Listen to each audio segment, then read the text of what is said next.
عزیز بچے اور بچیاں، دوستوں، ساتھیوں، آج ہم سبق پڑھیں گے خلافت اور حکومت۔ آج خلافت اور حکومت کے بارے میں جانیں گے، سمجھیں گے اس سبق میں کیا ہے۔ ہمارے سرکار پیارے مصطفیٰ صلی اللہ علیہ وسلم 12 ربیع الاول مطابق 20 اپریل 571 عیسوی کو دوشنبہ کے دن صبح صادق کے وقت شہر مکہ میں پیدا ہوئے۔ جب 40 سال کی عمر مبارک ہوئی اور سرکار صلی اللہ علیہ وسلم پر قرآن مجید نازل ہونا شروع ہوا تو سرکار نے پہلے اپنے خاص لوگوں کو اپنے نبی ہونے کے بارے میں آگاہ فرمایا۔ 3 برس تک اسلام کی خفیہ تبلیغ کی، پھر عام لوگوں کے مجمع میں اپنی نبوت کا اعلان فرمایا۔ 13 برس تک مکہ شریف اور آس پاس کے قبیلوں میں اسلام کی اشاعت کرتے رہے۔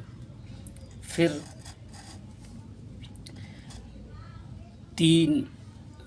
53 سال کی عمر شریف میں سرکار نے تبلیغ اسلام کی خاطر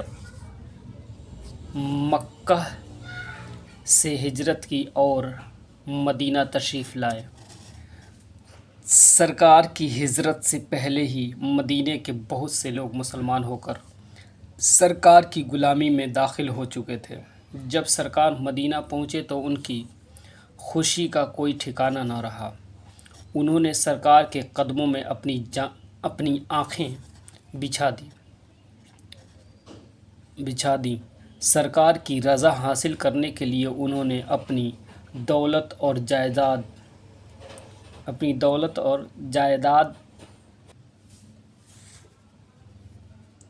نچھاور کر دی۔ چنانچہ سرکار کے جو صحابہ ہجرت کر کے مدینہ آتے رہے، ان کے کھانے پینے، رہنے سہنے کا انتظام بھی انہوں نے اپنے ذمے لے لیا۔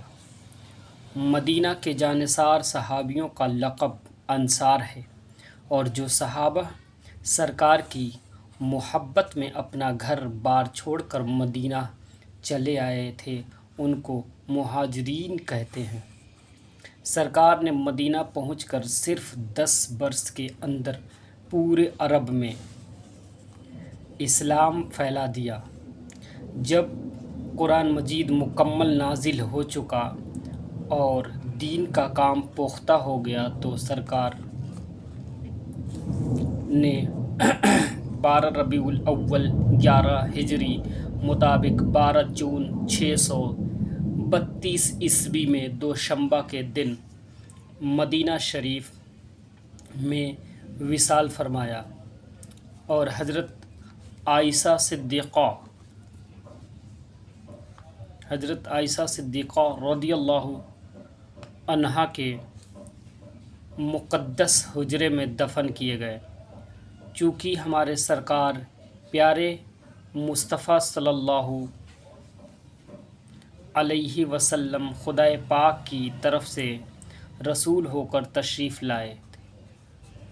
لائے تھے، اس لیے مسلمانوں کے اصل حاکم ہمیشہ ہمارے سرکار ہی رہیں گے۔ لیکن جب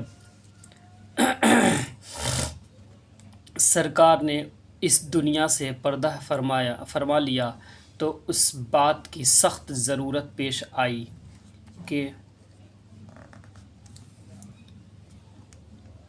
کسی شخص کو سرکار کا جانشین مقرر کیا جائے اور اس کو سرکار کی جگہ پر حاکم تسلیم کیا جائے، تاکہ وہ حکومت کے بل اور مظلوم کے درمیان انصاف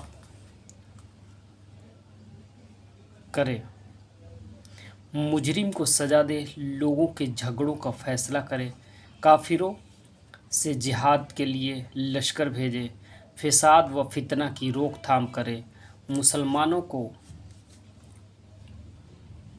سرکار کے راستے پر چلائے۔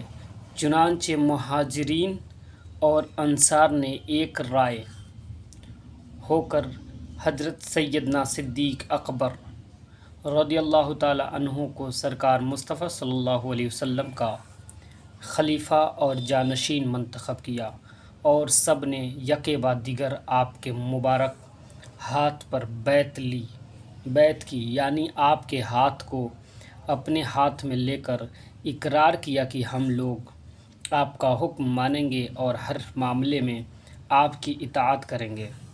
حضرت صدیق اکبر رضی اللہ تعالی عنہ نے خلیفہ ہونے کے بعد اسلام کی بڑی شاندار خدمت انجام دی۔ آپ کے وصال کے بعد 13 ہجری میں سیدنا فاروق اعظم رضی اللہ تعالی عنہ خلیفہ ہوئے۔ آپ کی خلافت کے ذمہ خلافت کے زمانے میں عراق، ایران، مصر اور شام تک اسلام پھیل گیا۔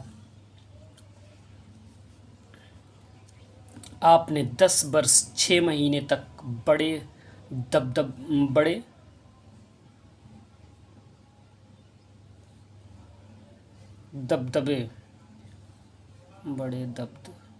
کے ساتھ حکومت کی۔ یہاں پر دبدبے ہونا چاہیے، تو یہاں کچھ اور لکھ گیا ہے، ٹھیک ہے، دھیان دیں۔ بڑے دبدبے کے ساتھ یہ مٹ گیا نہیں، مل گیا ہے، بلکہ یہاں پر دبدبے ہے، جیسے دال بے دال ہے، یہاں پر بھی وہی ہے، دال بے دال۔ دبدبے کے ساتھ حکومت کی۔ آپ کے شہید ہونے کے بعد 24 ہجری میں مہاجرین اور انصار نے حضرت عثمان رضی اللہ تعالی عنہ کو خلیفہ چنا۔ حضرت عثمان غنی رضی اللہ تعالی عنہ نے چند روز کم 12 برس تک خلافت کی۔ آپ کے دور حکومت میں کئی ایک نئے ملک فتح ہو کر اسلام سلطنت میں شامل ہوئے۔ آپ کی شہادت کے بعد 35 ہجری میں مہاجرین اور انصار نے حضرت مولا علی رضی اللہ تعالی عنہ کو خلیفہ منتخب کیا۔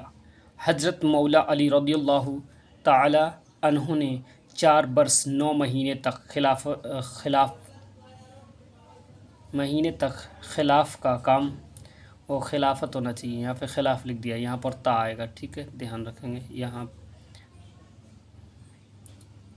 پینٹنگ میں، اور جب کتاب تیار ہوئی تو اس میں مشین سے گڑبڑ ہو گیا، ٹھیک ہے، خلافت میں تے آتا ہے۔ خلافت کا کام انجام دیا۔ پھر آپ کی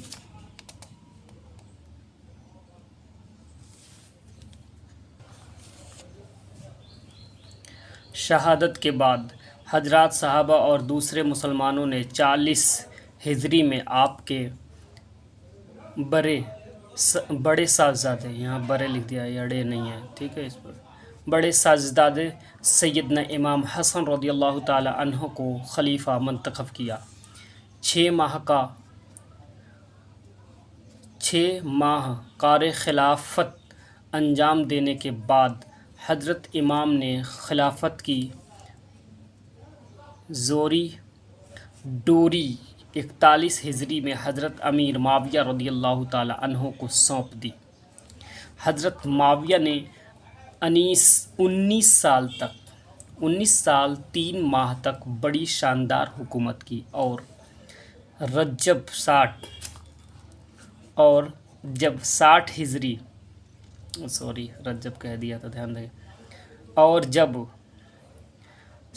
ہجری میں وصال فرمایا۔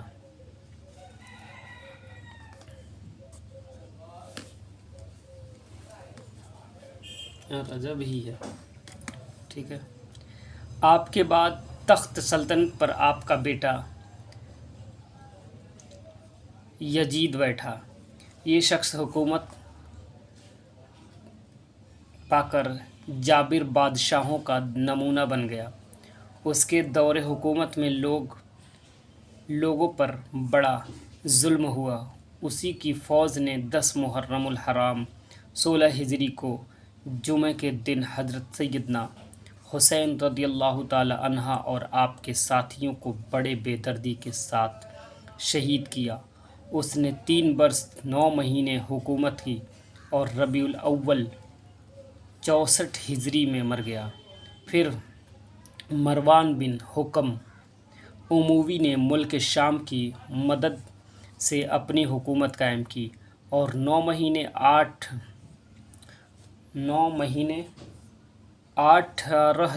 18 دن حکومت کر کے، یہاں پر مد دے دیا ہے، 18 میں مد نہیں آنا چاہیے، 18 دن حکومت کر کے 65 ہجری میں انتقال کر گیا۔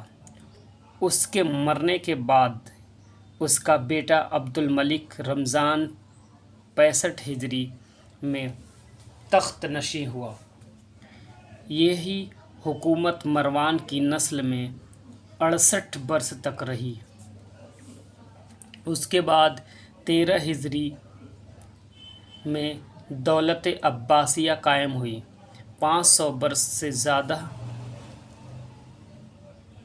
مدت تک رہی۔ عزیز دوستو، ساتھیوں، بچے اور بچیاں، آپ نے خلافت اور حکومت کو جانا، سمجھا، پڑھا اور دیکھا کس کس طریقے سے